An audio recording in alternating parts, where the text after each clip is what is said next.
आणि आज मस्त अशी कुरकुरीत व संपेपर्यंत शेवट अशी कुरकुरीत शेव करणार आहे। तर व्हिडिओ शेवटपर्यंत नक्कीच बघा। तर चला मग आपण करूया। तर इथे थोडं तेल घेतलंय जेणेकरून मस्त मोहन टाकायचंय आणि हे तेल आहे ना गरम कडकडीत मोहन टाकल्याच्या नंतर छान असे कुरकुरीत शेव होतात। तर चला मग आता मी रेसिपीला सुरुवात करते। ना पुरण यंत्राची चाळणी घेतली, त्या चाळणीने चाळायचं। तर खरंच ताई आज एकदम छान अशी तुम्हाला टिप्स सांगणार आहे। तर बघा असं घ्यायचं करून। तर हे पीठ आहे ना बेसन पीठ सुट्टच आहे, असं काही पॉकेट मधलं नाहीये। तर एकदम सुट्ट्या बेसन पिठापासून छान अशा मस्त कुरकुरीत शेव। तर आता मी पीठ चाळते।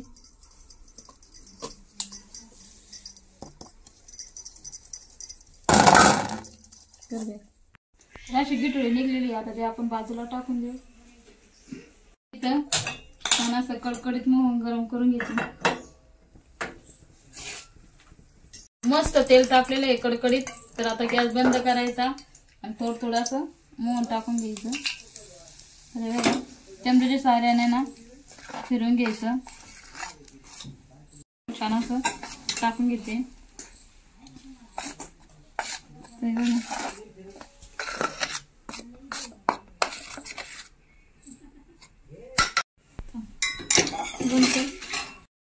तर आता इथे आहे ना छान असं दोन्ही हाताला चोळून घ्यायचं, जेणेकरून छान असं मोहन सगळीकडे लागतं।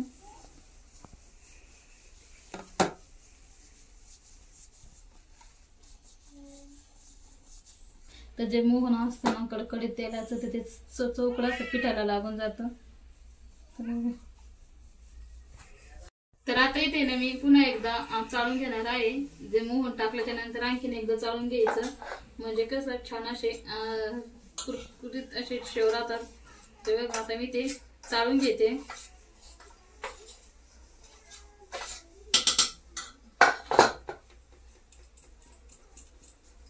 असं दोनदा चाळून घेतलं ना तर एकदम छान असे तुमच्या डब्यातले शेव संपेपर्यंत असे कुरकुरीत राहतात। तर आता हे राहिलेलं आहे, तर असं आपण हाताने मॅश करून घ्यायचं, जेणेकरून छान असं पटकन चाळलं जाईल। तर आता इथे मी लाल तिखट घेतलेले आहे, आता ते लाल तिखट टाकते। समोर आहे आरशा। थोडीशी हळद थोडीच टाकायचं, एकदम किंचित। त्यानंतर चवीनुसार मीठ। फोटो काढा।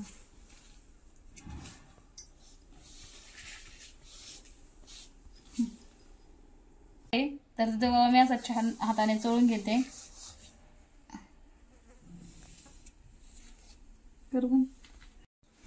तर आता इथे मिक्स करून घेते। फोटो काढा असं।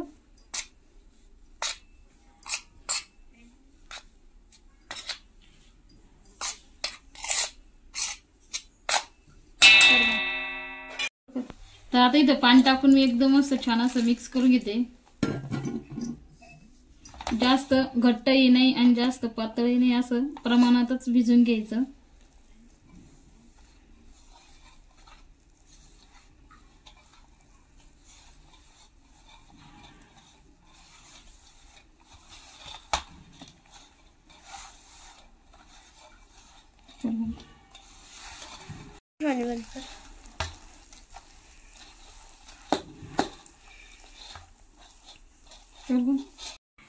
तर आता इथे थोडंसं पाणी टाकून एकजीव करून घेऊ मस्तपैकी। तर इतकं छान असं मस्त एकजीव करून घ्यायचं आहे बघा। आज एकच प्रोसिजर करायची, सतत असं एक साईडनेच फिरत राहायचं।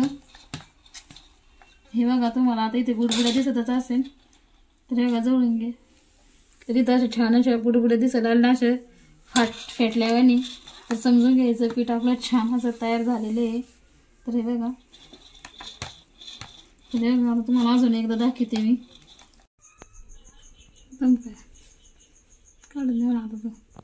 तर आता इथं कढईमध्ये तेल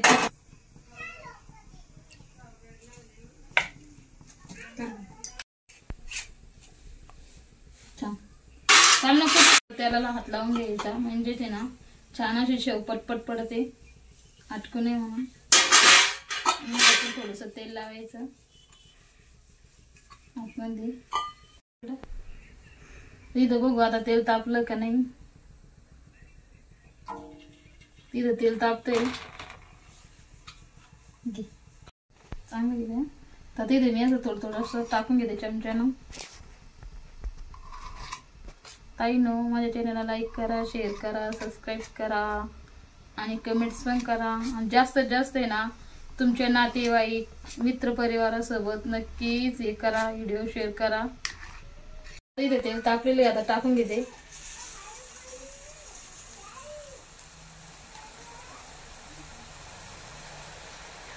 तर जास्त वेळ लागत नाही काहीच नाही. पटकन असं हे करायचं नाही. तर मस्त अशी शेव आपली वरती तरमून आलेली आहे. हे बघा थोडीशी मी अशी हाताने प्रेस करते.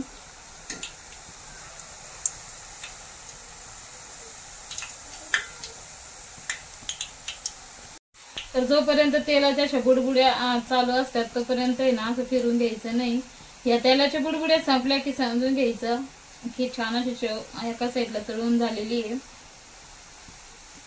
बुडबुडी राहिली नाही तर समजून घ्यायचं आपली शेव एकदम मस्त छान अशी तळ्या गेलेली आहे. फोटो काढ.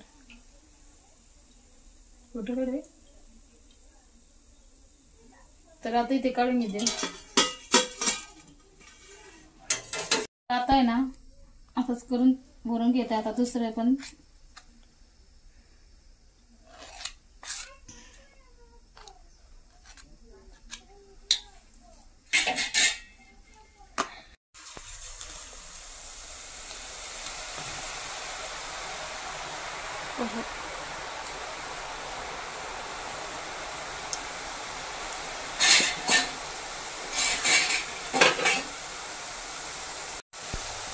अशी छोटी चांगली का चलो.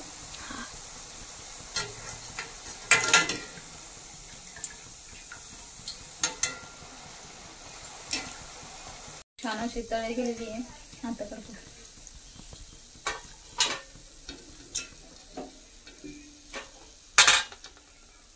मस्त झालेली शेव.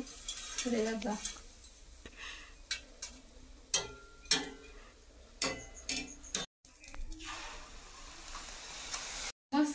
तर बघा मस्त झाली बरं का आज आपली शेव. अजिबात तेल राहिले नाही त्याला, अजिबातही तेल नाही. तर तुम्ही आता मी तुम्हाला जवळून दाखवते. तर बघा कुठंच तेल नाहीये. वरतून दाखव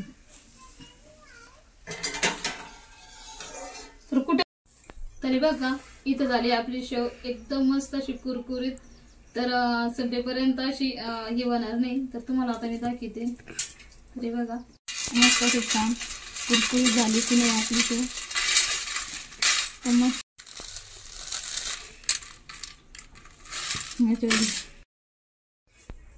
तर छान झालेली बरं का शेव एकदम मस्त अशी कुरकुरीत. तर पटकन माझ्या चॅनलला लाईक करा, शेअर करा आणि सबस्क्राईब करा.